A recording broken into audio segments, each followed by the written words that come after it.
Yes, नमस्ते दोस्तों। Happy learning to all of you. हम लोग फिक्स्ड इनकम चैप्टर 3 देख रहे थे और आगे बढ़ते हुए लेक्चर 5 की ओर हम लोग इस वीडियो में समझने वाले हैं कि मैट्रिक्स प्राइसिंग क्या होता है। अब कई बार जब हमें बॉन्ड की प्राइसिंग निकालनी होती है, हमारे को वाईटीएम के लिए मार्केट प्राइस अवेलेबल नहीं होती है। क्यों? क्योंकि जरूरी नहीं है सारे बॉन्ड लिस्टेड है। तो जो अनलिस्टेड बॉन्ड है उनकी क्योंकि मार्केट प्राइस अवेलेबल ही नहीं होगी, तो अगर मार्केट प्राइस नहीं अवेलेबल होगी तो हमारा पीवी नहीं अवेलेबल है, पीएमटी एफवीएन अवेलेबल भी होगा, तो हम वाईटीएम नहीं ढूंढ सकते हैं। ऐसे केसेस के लिए we are going to use metric pricing, which is a method for estimating the required yield to maturity of bonds that are currently not traded। जो फिलहाल ट्रेडेड बॉन्ड नहीं है उनका यील्ड कैसे निकालना है, उसके लिए हम लोग मैट्रिक्स प्राइसिंग यूज करते हैं। अब मैट्रिक प्राइसिंग ढूंढते वक्त हमें क्या ध्यान में रखना है, जैसे कि हम क्रिकेट में कई बार देखते हैं कि कोई लेफ्ट आर्म स्पिनर इंजर्ड हुआ तो उसकी जगह टीम में एक लेफ्ट आर्म स्पिनर ही ले लेता है, जिसे हम बोलते हैं like for like replacement. Similarly अगर हम मैट्रिक्स प्राइसिंग भी देख रहे हैं, तो अगर हम लोग medium term 3 year 4 year 5 year bond की बात कर रहे हैं, तो उसके लिए हम लोगों को वापस वैसा ही कंपेरेबल लिस्टेड बॉन्ड जो 2 ईयर 3 ईयर 4 ईयर मेच्योरिटी का हो वो लेना चाहिए, और वैसी ही सिमिलर क्रेडिट क्वालिटी होना चाहिए। इसलिए आप स्क्रीन पे देख पा रहे हैं, मैंने लिखा है क्रेडिट क्वालिटी और टर्म टू मेच्योरिटी, ये दो कंडीशंस हमारी सेम होनी चाहिए, तो ही हम मैट्रिक्स प्राइसिंग यूज कर पाएंगे। मैं 5 ईयर बॉन्ड के लिए 25 ईयर की यील्ड लेके कंपेयर करूंगा तो वो नहीं चलेगा। सिमिलरली मैं ट्रिपल ए के लिए अगर बीबी प्लस की वाईटीएम कंपेयर करूंगा तो वो भी नहीं चलेगा। तो इसीलिए मैट्रिक्स प्राइसिंग में हम सिमिलर तरह के बॉन्ड्स और सिमिलर मेच्योरिटी के बॉन्ड्स लेते हैं, और वो दो केसेस में या दो तरीके से ढूंढे जा सकते हैं। पहला तरीका है it is based on YTM, and दूसरा तरीका है it is based on spread. Based on YTM का मतलब हम लोग कुछ सिमिलर बॉन्ड के वाईटीएम अवेलेबल होंगे, उसके बेसिस पे हम लोग जो है वो हमारे बॉन्ड का वाईटीएम ढूंढ लेंगे। एंड बेस्ड ऑन स्प्रेड का मतलब हमें स्प्रेड अवेलेबल होंगे, मतलब डिफरेंस अवेलेबल होंगे, और उसके बेस पे हम ढूंढेंगे। तो आराम से समझते हैं एक एक करके के क्या बोलना चाह रहा हूं मैं। बहुत ही सिंपल सा छोटा सा टॉपिक है। Let's to let us go ahead with both kind of example so that आपको क्लियरली समझ में आए। यहां पे हमें दे रखा है 4 year BB plus non traded bond, coupon है 5% और फेस वैल्यू 1000। सपोज हमें इसका प्राइस ढूंढना है कि इसका प्राइस कितना है 4 ईयर।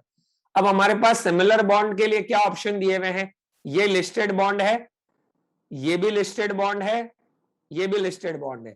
क्योंकि लिस्टेड बॉन्ड है तो उसका प्राइस अवेलेबल होता है, तो वहां से हम लोग वाईटीएम ढूंढ सकते हैं। तो हमारे पास 3 लिस्टेड बॉन्ड जो अगेन बीबी प्लस वाले ही हैं। देखिए, तो क्रेडिट क्वालिटी सिमिलर हो गई, और 4 ईयर बॉन्ड है। अगर सामने कोई 4 ईयर बॉन्ड अवेलेबल नहीं है तो हमने ऑप्शन लिए हैं, दो 2 ईयर बॉन्ड का डेटा अवेलेबल है हमारे पास और एक 5 ईयर बॉन्ड का डेटा अवेलेबल है। तो इसमें हम लोग क्या करते हैं, इंटरपोलेशन। इंटरपोलेशन कैसे होगा, पहले तो दो 2 ईयर बॉन्ड अवेलेबल है अगर, तो इसका एवरेज ले लो। इसका एवरेज क्यों, क्योंकि हमें तो एक ही लेना है, तो 4.2 प्लस 4% कितना होगा वाईटीएम इसका, 4.1%। सो 2 ईयर बीबी प्लस का वाईटीएम है 4.1%, और 5 ईयर बीबी प्लस का वाईटीएम है 6%। अब हमें ढूंढना है 4 ईयर वाले का, तो हम कैसे करेंगे। 4.1 तो होगा, ये मैंने बताया था, longer the maturity greater the uncertainty, और क्योंकि अनसर्टेनिटी ज्यादा होती है इसीलिए हमारा एक्सपेक्टेशन भी ज्यादा होता है, तो यील्ड उसका रिलेटिवली ज्यादा होगा। तो 2 ईयर वाले का कितना है 4.1, तो उतना तो बैठेगा ही, प्लस 5 ईयर और 2 ईयर वाले में कितना डिफरेंस है, 6 माइनस 4.1, इतना डिफरेंस हो गया है हमारा 6 माइनस 4.1 पर। ये डिफरेंस कितने साल का है, ये डिफरेंस है 3 साल का। तो मैंने यहां पे कर दिया 5 ईयर माइनस 2 ईयर्स, ठीक है। और हमें तो कितना डिफरेंस निकालना है 2 ईयर और 4 ईयर का। तो सिंपली अगर देखें तो हम ये देख रहे हैं कि अगर 3 ईयर में हमारा डिफरेंस कितना है 1.9, तो 2 ईयर में हमारा डिफरेंस जो है वो कितना होगा। तो व्हाट आई डू इज, ये मैंने क्या कर दिया यहाँ पे 5 years minus 2 years, correct. 5 years minus 2 years हमने क्यों कर दिया है, 5 ईयर्स माइनस 2 ईयर्स इसलिए कर दिया है क्योंकि हमारा बेस है ये, ठीक है। और यहाँ पे हम लोग क्या करेंगे, यहाँ पे हम लोग अगर सिंपली देखते हैं तो बेसिकली ऐसा हो गया कि हम 4 ईयर्स और 2 ईयर्स के बीच में कितना गैप है। So this is nothing but 4 years minus 2 years, जिसका आंसर 2 ईयर्स ही था। तो मैंने इसलिए डायरेक्टली 2 ईयर्स लिख दिया था, बट कंफ्यूजन ना हो इसलिए मैंने फिर मिटा के थोड़ा बता दिया। तो ये बेसिक इंटरपोलेशन हुआ। 4.1 तो है ही फिक्स, उसके अलावा 3 ईयर का हमारा जो एक्स्ट्रा वाईटीएम में एडिशनल रिस्क है वो है 1.9, तो 2 ईयर्स का कितना होगा। तो मैं करूंगा 1.9 into 2 divided by 3, so that is 1.2666, तो 4.1% प्लस 1.27%, तो ये कितना हो जाएगा हमारा, ये हो जाएगा 5.37%। That's it. सो बड़ा ही सिंपल तरीका था।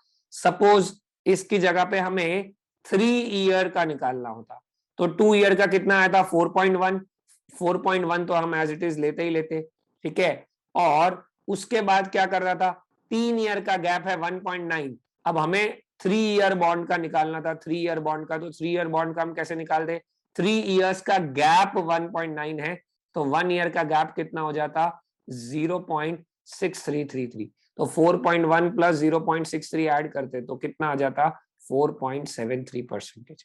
तो आप देख रहे हैं 4.1 नॉर्मल हो गया, फिर 4.73, फिर उसके बाद 5.37, और फिर उसके बाद हम सीधा पहुंच जाएंगे 6 पे। तो इनका डिफरेंस कितना हो गया 0.63, फिर इनका डिफरेंस कितना हो गया लगभग 0.63, और फिर इनका डिफरेंस कितना हो गया 0.63। मतलब हमने सिंपली इंटरपोलेट कर दिया है जो डिफरेंस है। ये मेथड है YTM based method of matrix pricing, मतलब वैल्यूइंग या finding out the YTM of bonds which are unlisted. अब फेस वैल्यू है 4 ईयर, मतलब PMT मिल जाएगा, कूपन दिया हुआ है क्योंकि, तो 1000 का 5% 50, 4 ईयर्स के लिए तो N में डालेंगे 4, FV में डालेंगे 1000, कूपन में डालेंगे 50, और उसके बाद YTM में डालेंगे हम लोग कितना डालेंगे 5.37, तो इसके बेस पे हमारा क्या आ जाएगा PV आ जाएगा। नेक्स्ट, स्प्रेड बेस्ड क्या होता है। स्प्रेड बेस्ड जो है उसमें हम लोग क्या करेंगे, ये एक दूसरा मेथड है। यहाँ पे देखो 8 ईयर ट्रेजरी बॉन्ड की डिटेल भी दी, ट्रेजरी बॉन्ड मतलब गवर्नमेंट बॉन्ड हो गया, 6 ईयर्स ट्रेजरी बॉन्ड भी दे रखा है, लेकिन हमें वैल्यू क्या करना है 7 ईयर कॉर्पोरेट बॉन्ड। अब मैंने आपको बोला था कॉर्पोरेट बॉन्ड मतलब कौन सा बॉन्ड जो कंपनीज इशू करती है, और ट्रेजरी बॉन्ड मतलब कौन सा बॉन्ड जो गवर्नमेंट इशू करती है। तो कॉर्पोरेट बॉन्ड का जनरली जो बेस होगा वो हमेशा क्या होगा, treasury bond plus some kind of spread, ठीक है। तो वो हम लोगों को किस तरीके से कैलकुलेट करना होगा वो देखना है या बेस रखना है। यहां पे मैंने स्प्रेड बेस्ड में this is 8 year corporate bond ले लेता हूं, यहां पे भी 8 ईयर कॉर्पोरेट बॉन्ड ले लेता हूं। सो अगर आप केयरफुली देखें तो 8 ईयर कॉर्पोरेट और ट्रेजरी बॉन्ड में आपका स्प्रेड कितना है, 8 ईयर बॉन्ड पे आपका स्प्रेड है 0.85%, और 6 ईयर कॉर्पोरेट और ट्रेजरी बॉन्ड पे आपका स्प्रेड है 0.4%।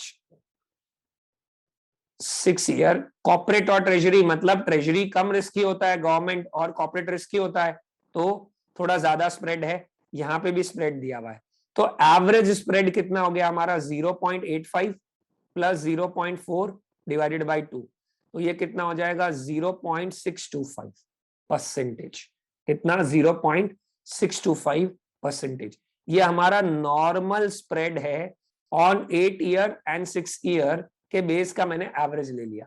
अब मुझे बोला हुआ है 7 ईयर कॉर्पोरेट बॉन्ड, तो एवरेज स्प्रेड कितना है 0.625%, क्योंकि हमने इसके स्प्रेड का और इसके स्प्रेड का एवरेज ले लिया। 6 ईयर पे स्प्रेड थोड़ा कम था, 8 ईयर पे ज्यादा था तो हमने दोनों के बीच का ले लिया। और 7 ईयर ट्रेजरी बॉन्ड का हमारे पास YTM तो अवेलेबल ही है, तो 7 ईयर ट्रेजरी बॉन्ड का अगर 3% है तो कॉर्पोरेट बॉन्ड का कितना होगा, 3% प्लस 0.625%, दैट इज व्हाट 3.625%। तो आप गौर से देखोगे तो ऊपर वाले में हमें सीधा BB प्लस का ही YTM दे रखा था, यहाँ पे 7 ईयर का नहीं दे रखा है और हमें 8 ईयर कॉर्पोरेट ट्रेजरी दोनों दे रखा है। तो दोनों मेथड वैलिड है। यहाँ पे भी कोई ऐसा दिमाग लगा सकता था कि 8 ईयर का 4% है, 6 ईयर का 2.4 है कॉर्पोरेट बॉन्ड, तो दोनों के बीच का ले लेंगे। लेकिन कई बार क्या होता है ना, आपको स्प्रेड जब दोनों दिए हुए हैं तो स्प्रेड मेथड लगाने का, और स्प्रेड का मतलब होता है ट्रेजरी और नॉर्मल बॉन्ड का कंपैरिजन, और सीधा अगर YTM दे दिया है तो आप डायरेक्टली भी सिमिलर टर्म्स में कैलकुलेट कर सकते हो। इसीलिए दिया हुआ है कि मैट्रिक्स प्राइसिंग के दो मेथड होते हैं, एक which is based on YTM and एक which is based on spread. Spread का मतलब हम ट्रेजरी बॉन्ड जो अनरिस्की या लेस रिस्की होता है, और कॉर्पोरेट बॉन्ड जिसका क्रेडिट रिस्क थोड़ा ज्यादा होता है, 6 ईयर का क्रेडिट रिस्क, उसका एवरेज लेके हमने 7 ईयर के टर्म्स में डाल दिया, और इसमें तो हमने नॉर्मल इंटरपोलेशन किया है। आई होप आपको समझ आया कि मैट्रिक्स प्राइसिंग किस तरीके से कैलकुलेट करना है। ये हो गया method for finding YTM for unlisted bonds.